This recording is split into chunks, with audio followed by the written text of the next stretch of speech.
tunaingia kipengele kingine ambapo tunaelezea app bill, jinsi ya kulipia app yako. Sawa, tunaenda kwenye app bill. Tukija kwenye app bill, hapa ni sehemu ya app bill ambapo inaonyesha duka lako hilo, inaonyesha ina expire lini, inaonyesha iko active au iko all.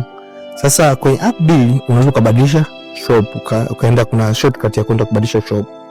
Alafu kwenye app bill hapo kuna total amount ambazo umeshalipa, kuna pending amount ambazo labda umeinitiate bado hujalipa, zinaonekana hapa total pending amount. Na hapa chini kuna button inaonyesha pending history na payment history. Sawa.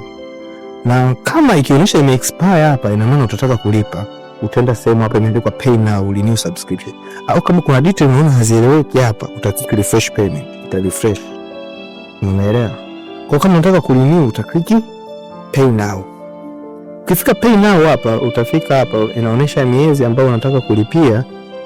Kuna hizi button za juu za kuandika custom miezi. Unaweza ukaklik miezi 3, itajiandika hapo, ukaklik miezi 6, ikajiandika hapo. Ukaklik miezi 12, ikajiandika hapo. Unaona?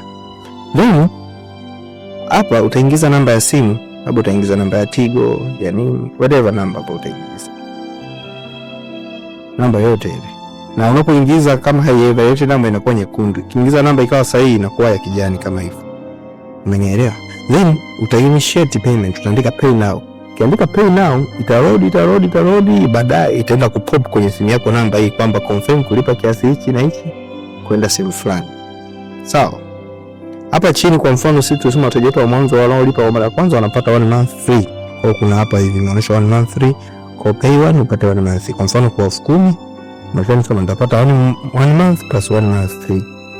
Kwa nitapata miezi miwili. Sawa? Hiyo ndio kipengele cha malipo. Kuna pending, kuna payment.